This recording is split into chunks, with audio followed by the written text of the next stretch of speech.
Hi there, my name is Kiana and I am one of the Speed Art Museum's teaching artists with the Art Detectives program.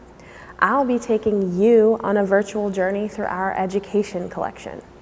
Before we get to see those objects, I want to ask you a couple of questions.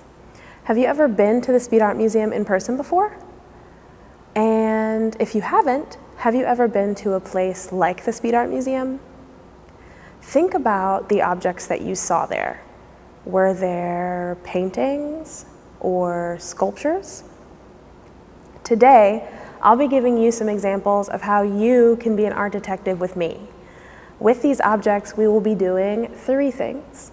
The first thing is that we will observe these objects. So we'll just look at it and on first glance, think about some different things about it, some of the first things you notice.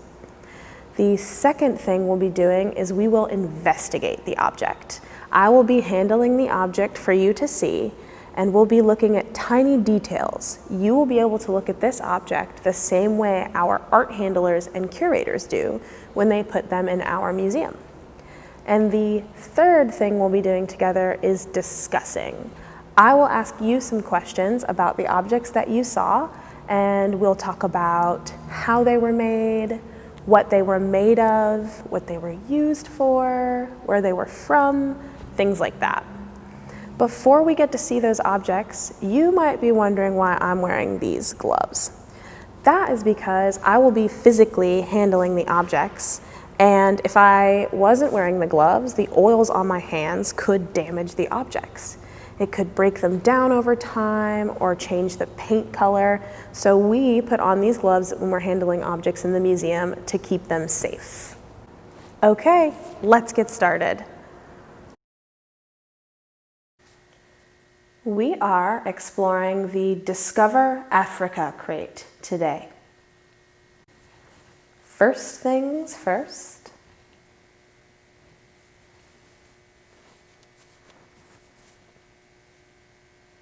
The first object that we will be seeing is the umbira, or kalimba, or thumb piano.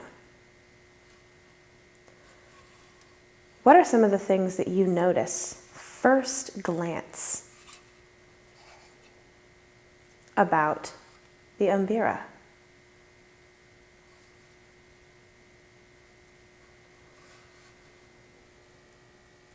The umbira is a musical instrument that can be traced back to several different African cultures as far as 3,000 years ago. You can tell by some of these markings that ours is very old.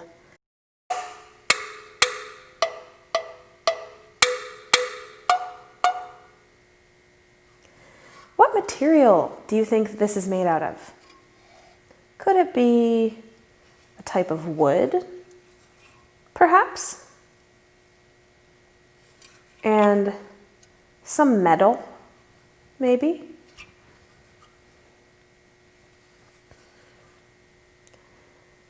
What instrument does this remind you of? Do you think you could create a song with this instrument?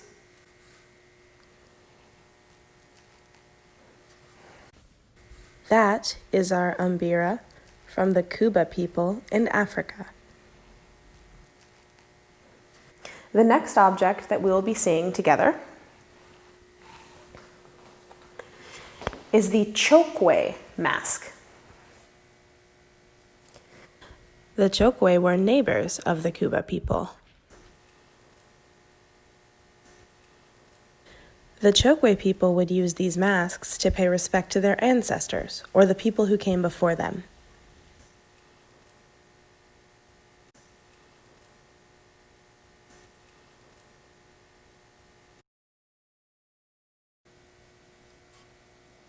Notice the wear and tear on this, but also notice the back part here.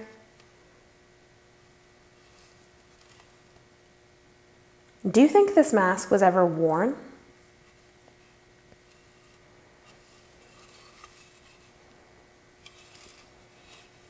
How do you think they got the coloring on this mask. Notice these markings here. Maybe it was burned in that way. Or perhaps painted? Notice the detail. What do you think this mask represented?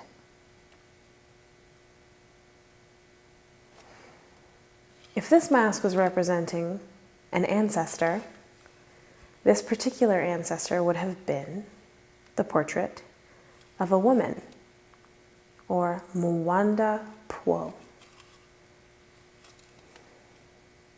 And that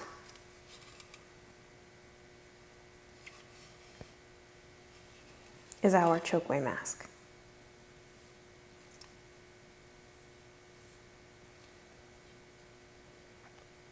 Finally, the last object that we will be exploring together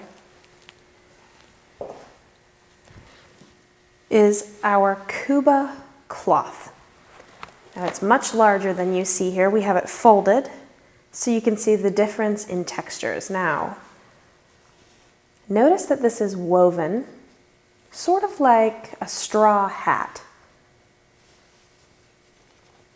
It is made out of a material called raffia.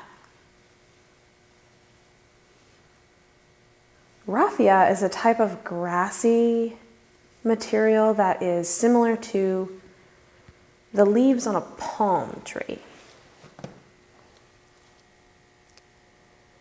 Kuba cloths were a community practice. Each member of the tribe would have a different job based on their gender. Now you might be one who would dye the Kuba cloth, so you would color these using natural materials from your region. Or you might be one that goes out and gathers the raffia so that this cloth can be made.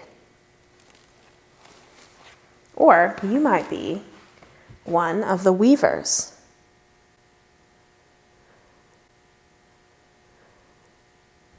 There are over 200 different designs that can be woven in these, and the Kuba women would sometimes weave these from memory.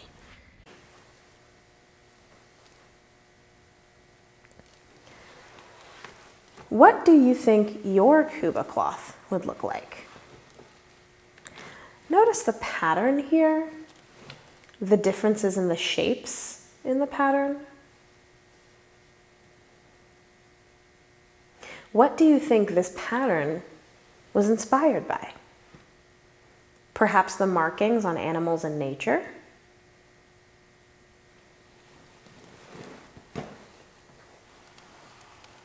Think carefully about what the pattern on your cloth would look like. Would it be neutral colors like this one, colors from the earth? Or would it be very colorful? That concludes our Discover Africa crate.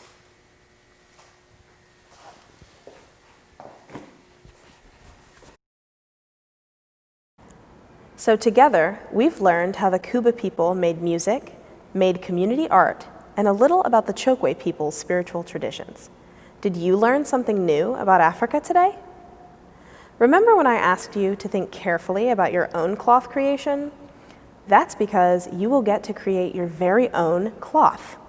For that, you will need pencils, colored pencils or crayons or markers, and perhaps a pencil sharpener.